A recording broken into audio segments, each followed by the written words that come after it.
ሰላም ጤና ይስጥልን ውድ የብስራት ዩቲዩብ ተከታታዮቻችን እንደምናላችሁ መረጃዎችን ወደ እናንተ ማድረሳችንን ጀምረናል። ኤደን ሽመልስ ከመላው የስቱዲዮ ባለሙያዎች ጋር አብራችሁ ቆይታ የማደርግ ይሆናል። ቀዳሚ የምናደርገው የሀገር ውስጥ መረጃ ነው።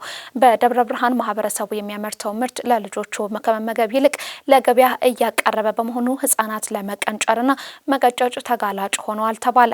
በስርዓተ ምግብ መጓደል ምክንያት የሚመጣ ችግርን አስቀድሞ ለመከላከል እናቶች ልጆቻቸውን የተመጣጠነ ምግብ መመገብ ይኖርባቸዋል። ማህበረሰቡ በዶሮና በግ እርባታ እንዲሁም በጓሮ አትክልት ስራዎች ላይ ቢሰማራም በግንዛቤ እጥረት የተነሳ የሚያመርተውን ምርት ለልጆቹ ከመመገብ ይልቅ ለገበያ ሽያጭ እንደሚያቀርብ ነው የተገለጸው። ከዚህም የተነሳ በደብረ ብርሃን ከተማ በርካታ ቁጥር ያላቸው ህጻናት ለመቀጨጭና ለመቀንጨር ችግር ተጋላጭ መሆናቸውን የደብረ ብርሃን ከተማ አስተዳደር ሴቶች ወጣቶች ማህበራዊ ጉዳይ መምሪያ ተወካይና የሴቶች ንቅናቄ ግንዛቤ ማስፋፊያ ቡድን መሪ በቀለ ገብረመድህን ከብስራት ሬዲዮ ጋር ባደረጉት ቆይታ ገልጸዋል። ይህንንም መነሻ በማድረግ በአማራ ክልል በበርካታ አካባቢዎች ሲተገበር የቆየው የሰቆጣ ቃል ኪዳን ፕሮጀክት በዘንድሮ ዓመት በደብረ ብርሃን ከተማ ህጻናትን ከአካል መቀጨጭና ከአእምሮ መቀንጨር በመታደግም ተግባራዊ መደረጉን ተጠቁሟል። በስርዓተ ምግብ ዙሪያ ከሰቆጣ ቃል ኪዳን በተገኘ በጀትም ለእድር ህብረቶች፣ ለሃይማኖት አባቶች፣ ለተጽዕኖ ፈጣሪ ግለሰቦችና ሽማግሌዎች እንዲሁም ለሴቶች ልማት ህብረት መሪዎች ስልጠና መሰጠቱን አቶ በቀለ ለጣቢያችን መናገራቸውን የምባወርቅነህ መረጃ አመላክቷል። የ5 ዓመቷ ታዳጊ ላይ በጣቱ ወሲባዊ ድርጊት የፈጸመው ግለሰብ በእስራት ተቀጣ። የ5 ዓመቷ ታዳጊ ላይ በጣቱ ወሲባዊ ድርጊት የፈጸመው ግለሰብ በእስራት ተቀጣ። ተከሳሽ ኢዮብ አዳሙ መጋቢት 17 ቀን 2018 ዓ.ም ዕለተ ማክሰኞ በግምት ከቀኑ 8 ሰዓት በሚሆንበት ጊዜ በጋዛር ከተማ አስተዳደር በጋዛር ቀበሌ ልዩ ስሙ ሐሙስ ገበያ በአቶ ኑሩ እሸቱ ወይንም ሰዓዳ ምግብ ቤት ተብሎ በሚጠራበት ቦታ ላይ ተከሳሹ በምግብ ቤቱ ሰራተኝነት ተቀጥሮ ይሰራ ባለበት ድርጊቱን መፈጸሙ ተገልጿል። የግል ተበዳይ የሆነች ታዳጊ በምግብ ቤቱ ጋር እየተጫወተች ባለችበት የመመገቢያ ክፍል አስገብቶ ወንበር ላይ በማስቀመጥ ጣቱን ብልቷ ውስጥ በመክተት ድርጊቱን የፈጸመ መሆኑ ብስራት ሬዲዮ ሰምቷል። ተከሳሽ ለመቃወም የማትችልና ድርጊቱን ምንነት የሚያስከትለውን ውጤት ለይታ ለማወቅ በማትረዳ ህጻን ልጅ ላይ ለመልካም ጸባይ ተቃራኒ የሆነ ተግባር በፈጸመ ሲሆን ጉዳዩ የቀረበለትን የጋዘር ከተማ ፖሊስ መምሪያ ስራ ሂደት ተከሳሽ በቁጥጥር ስር አውሎ ምርመራውን አጣርቶ ለሚመለከተው ለጋዛር ከተማ አስተዳደር ፍትህ ጽህፈት ቤት አቃቤ ህግ መዝገቡን አስተላልፏል። የከተማው አቃቤ ህግ የቀረበለትን የምርመራ መዝገብ መርምሮ ክስ መስርቷል። የጋዘር ከተማ መጀመሪያ ደረጃ ፍርድ ቤት ሚያዝያ 16 ቀን 2018 ዓ.ም በዋለው ችሎት ተከሳሽ እንዲሁም መሰል አጥፊዎችን ያርማል ያስተምራል በማለት በ2 ዓመት ከ5 ወር እስራት እንዲቀጣ ወስኗል። የጋዘር ከተማ አስተዳደር አቃቤ ህግ አቶ ያሲን ይመር ለብስራት ሬዲዮ እንደገለጹት ውሳኔው አስተማሪና መሰል ወንጀልን ፈጻሚዎችን ከድርጊታቸው እንዲቆጠቡ የሚያደርግ ከመሆኑም በላይ ወላጆች ህጻናት የት እንደሚውሉና የት እንደሚጫወቱ መጠበቅና መከታተል እንዳለባቸው ማሳሰባቸውን የቤዛዊት አራጌ መረጃ አመላክቷል። ወደ ውጪ መረጃ ስናልፍ ደግሞ ኢራን እስከ 11 የሚደርስ አቶሚክ ቦምቦችን ለመገንባት የሚያስችል በቂ ዩራኒየም አላት። ጦርነቱን ለማቆም የማንኛውም ስምምነት አካል የሆነው ኢራን ሁሉንም የዩራኒየም ማበልጸጊያ እንድታቆም አሜሪካ ትጠይቃለች።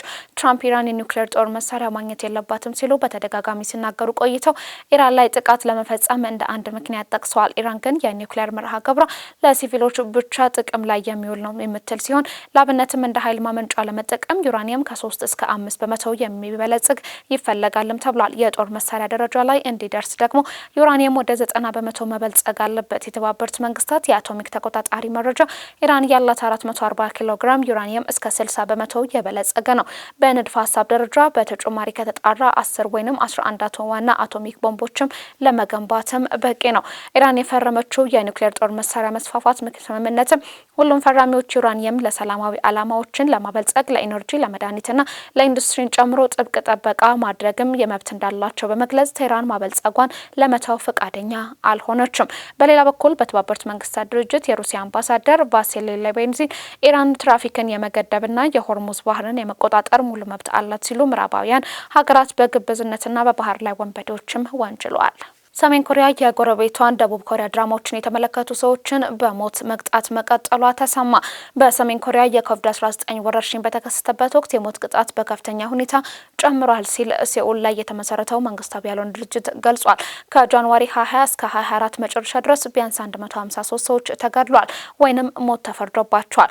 ወረርሽኙ ከመከሰቱ በፊት በነበሩ 5 ዓመታት ውስጥ 44 ሰዎች ከተቀጥተው እንደነበረ የሽግግር ፍትህ የስራ ቡድኑ አስታውቋል።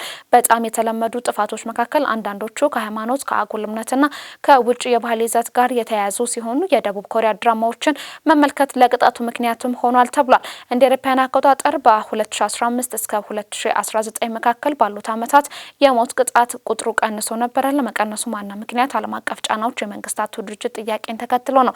ነገር ግን ፒዮንግያንግ ድንበሯን ከዘጋች በኋላ በ2020 ግድያ ጨምሯል ሲል የሽግግር ፍትህ የስራ ቡድኑ አስታውቋል። መንግስታዊ ያልሆነው ድርጅት በሰሜን ኮሪያ በኪም ግዛት ዘመን የመጀመሪያ ላይ የሞት ፍርድ ከፍተኛ ደረጃ ላይ መድረሱንና በ2013 ከ80 በላይ ሰዎች ተገድለዋል ሲል አስታውሷል። ፒዮንግያንግ ስልታዊ በሆነ መንገድ የሰብአዊ መብት ረገጣ እየፈጸመች መሆኑን ያረጋገጠው የተባበሩት መንግስታት ድርጅት ባደረገው ጥናት መሰረት ቁጥሩ እየቀነሰ የመጣ ይመስላል። በ2020 ግን ቢያንስ 54 ሰዎች ተገድለዋል። በ2021 ደግሞ 45 ሰዎች ሲገደሉ በአንድ ዓመት ከፍተኛ መዘጋገብም የተፈጸመበት ነው። ተመልካቾቻችን ተከታተሉት የነበረው የብስራት ዩቲዩብ መረጃዎቻችን እነዚህን ይመስሉ ነበር። ኤደን ሽመልስ አብራችሁ ቆይታ አደረኩኝ። የዩቲዩብ ቻናላችንን ላይክ፣ ሰብስክራይብ፣ ሼር በማድረግ ቤተሰብ ይሁኑ። ሰላም።